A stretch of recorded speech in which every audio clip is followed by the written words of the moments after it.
ஓம் சக்தி. அன்று சித்தர்கள் கூறிய கருத்துக்களை கேட்டோம். சித்தர்கள் கூறிய மருந்துகள் தான் நாம் பயன்படுத்துகிறோம். அன்று பஞ்சாங்கத்தை வைத்து வானிலையை கணித்தோம். இன்று அப்படி இல்லை. உழைப்பால் உயர வேண்டும். பொய் பேசக்கூடாது. உண்மையையே பேச வேண்டும். தாய் தந்தையர் சொல் கேட்க வேண்டும். ஆணவம் என்பது துருப்பிடித்த ஆணி போல. எப்படி அந்த ஆணி காலில் குத்தினால் காலையே எடுக்கும்படி ஆகிறதோ அதுபோலத்தான் ஆணவமும். உள்ளம் துருப்பிடிக்காமலும் விஷத்தன்மை இல்லாமலும் கொடூர எண்ணம் இல்லாமலும் வேதனையை அறுத்து சோதனை இல்லாமல் காப்பாற்றி அருள் கொடுத்தாயே என்று வணங்க வேண்டும். செயற்கையில் இயற்கை வளர முடியாது. இயற்கையில் செயற்கை சேர்ந்துவிடும். ஆற்று நீரும் சாக்கடை நீரும் ஒன்று சேர்ந்து முகத்துவாரத்தை அடைக்கிறது. அதுபோல பாவமும் புண்ணியமும் சேர்கின்றது. உள்ளத்தில் உயிர் பற்றி கவலை கிடையாது. அது எப்போது வருமோ எப்போது போகுமோ என்று தெரியாது. உயிரை தட்டிக்கொண்டே இருக்க வேண்டும். வீட்டை பெருக்கிக் கொண்டே இருக்க வேண்டும். அதுபோல சுத்தமாக இருந்தால் நோய் வராது. அந்த காலத்தில் தான் வாடினாலும் பரவாயில்லை, தன் நண்பன் வாடக்கூடாது என்று நினைத்தான். ஆனால் இன்று நண்பனுக்கு நண்பன் துரோகம் செய்கிறான், கொலை செய்கிறான் என்று பத்திரிகைகளிலும் ஊடகங்களிலும் செய்து வருகிறது. ஏமாற்றுவதற்கு என்னென்ன வழியோ அதை மனிதன் இன்று கையாளுகிறான். இன்று தாய்ப்பால் ஊட்டக்கூட நேரம் கிடையாது. சூரியனை பார், சந்திரனை பார் என்று கூறி பசும்பாலில் தண்ணீர் கலந்து ஊட்டி ஏமாற்றுகிறோம்.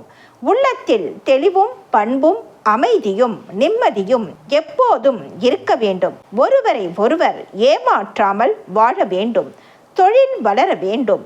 நோயிலிருந்து எங்களை காப்பாற்றி அருள் புரிய வேண்டும் தாயே என்று வணங்க வேண்டும். ஓம் சக்தி. அம்மாவிடம் வந்தும் கூட வேதனையை அனுபவிக்க வேண்டி இருக்கிறதே என்று நினைக்கிறீர்கள்.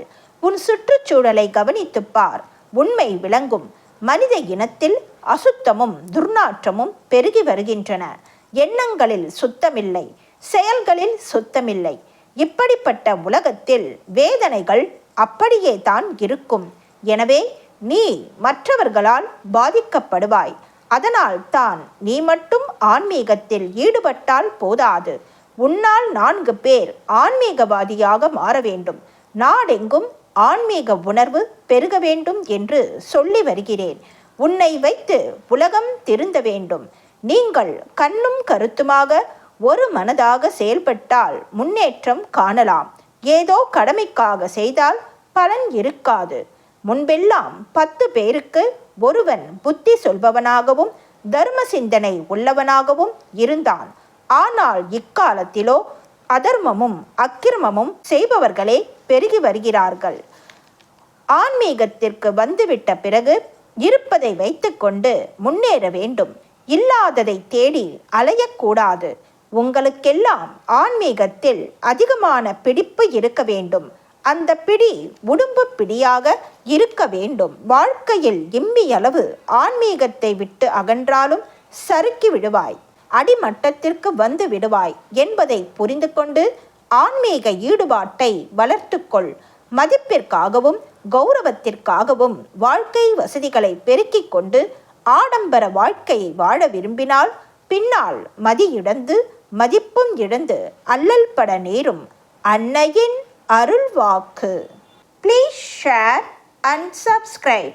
ஓம் சக்தி.